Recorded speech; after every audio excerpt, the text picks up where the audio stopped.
তোমরা সবাই কেমন আছো? আশা করি ভালো আছো, সুস্থ আছো। তো আমিও ভীষণ ভালো আছি। মৌসুমি অফিসিয়াল চ্যানেলে তোমাদের সবাইকে জানাই স্বাগত। স্বাগত জানিয়ে চলে এলাম আজকে দুপুরে রান্না শেয়ার করতে। কি কি রান্না করবো সেটাই তোমাদের সাথে শেয়ার করব। প্রথমে দেখাই, দেখো লাউ। তো আমাদের গাছে লাউ গাছ হয়েছে, তোমাদের সঙ্গে আগে অনেকবার শেয়ার করেছি। তো এবার সেসব হতো লাউ।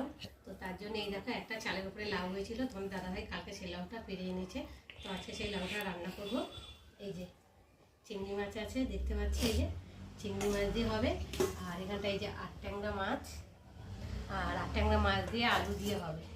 আর এখানটা আটট্যাংরা মাছের জন্য মশলা করে নিয়েছি, জিরে বাটা, আদা বাটা, রসুন বাটা, একটা পেঁয়াজ বেটে নিয়েছি, কটা কাঁচা লঙ্কা, একটা টমেটো, আর একটা পেঁয়াজ আর ধনে পাতা। মাছের ঝাল হবে। আর এই যে এখন লাউটাকে কাটবো, দেখা যাক লাউটা পোকা হয়েছে কিনা। তো কয়েকটা লাউ না পোকা হয়ে গেছিলো। কেন পোকা ধরে তোমরা যদি জানো আমাকে বলো তো। তো দেখো লাউটা কচি রয়েছে, পোকা ধরেনি। এর আগে একটা লাউ পাড়া হয়েছে, সেই লাউটা না পুরো সাদা সাদা যেরকম পোকা, ওই পোকা হয়ে বিজবিজ করছে। কেন পোকা হয় কি জানি লাউতে, আমি কোনোদিন শুনিনি যে লাউতে পোকা হয়।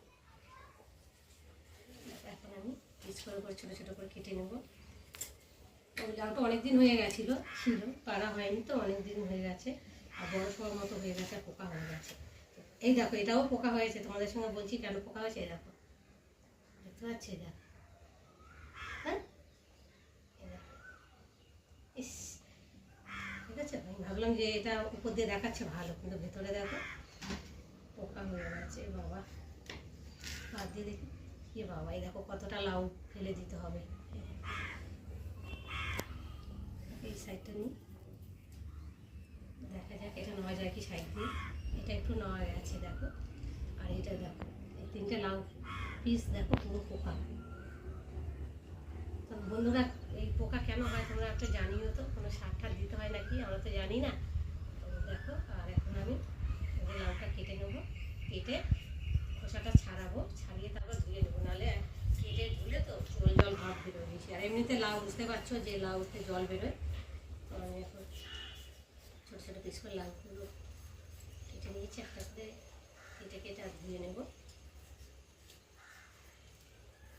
চলে এলাম রান্নায়। তো দেখো মাছ ভেজে নিয়েছি, আর এখন কড়াতে তেল আছে। আর এখন আমি মাছটাকে বসাবো। কীভাবে বসাবো, তো চলো। প্রথমে দেব পেঁয়াজ। কড়াটা এত গরম হয়ে গেছে না, আর এই আটট্যাংরা মাছ ভীষণ হাঁটে, এখন কেটেছে আমার বুকে এসে পড়েছে। তো চলো এবার দেবো রসুন।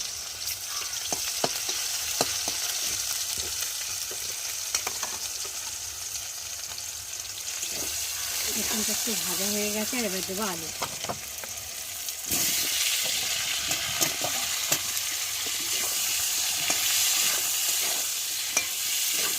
রসুনটার মধ্যে না দিলে না, তেলের মধ্যে কাঁচা একটা গন্ধ বেরোবে। এবার দিয়ে দেবে কথা কাঁচা লঙ্কা, দিয়ে আলুটাকে ভালো করে একটু ভেজে নেবে। আলুটা ভেজে নেবে তো টেস্ট হচ্ছে। তো চলো একটু ভেজে নিই। আমার আলুটা ভালোভাবে একটু ভাজা হয়ে গেছে, আর আলুর কালারটা চেঞ্জ হয়ে গেছে। এখন আমি দিয়ে দেবো টমেটো, জিরে বাটা, আর আদা বাটা। আর দেবো এর মধ্যে হলুদ, নুন, লঙ্কার গুঁড়ো।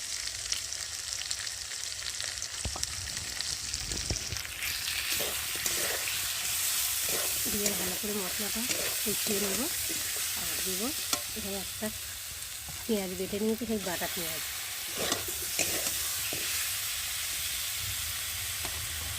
মশলার সাথে এবার আলুটা ভালোভাবে কষিয়ে নেবো একটু সময় ধরে।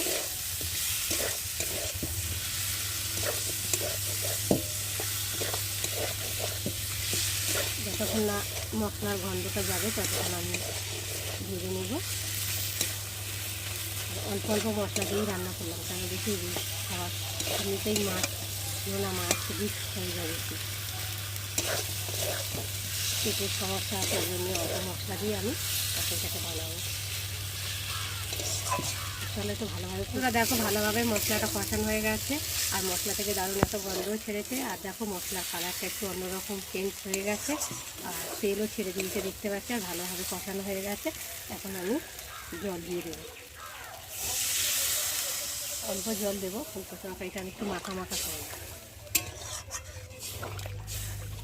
ট্যাংরা মাছের তো মাখা মাখা করলে খেতে ভালো লাগে, ঝোল ঝাল ভালো লাগে না।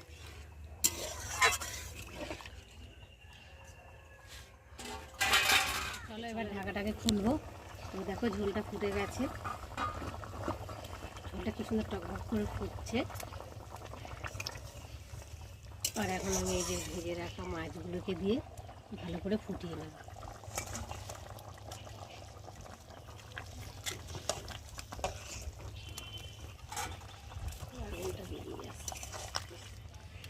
ভালো করে নেড়ে দেবো,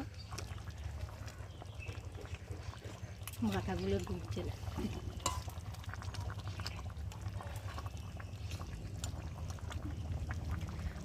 চলো একটু ঢাকা দিয়ে ভালো করে ফুটিয়ে নিই।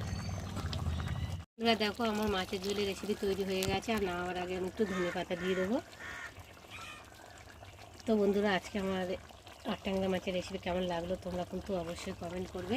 ভালো লাগলে লাইক করে শেয়ার করো। এখন একটু ধনে পাতা দিয়েছি, তো নেড়ে নেব। দেখতে পাচ্ছ কত সুন্দর হয়েছে কালারটা, খেতে বেশ নিশ্চয়ই খুব সুন্দর হয়েছে। আর ধনে পাতা দিয়েছি তো একটু না নেড়ে দিলে হবে না।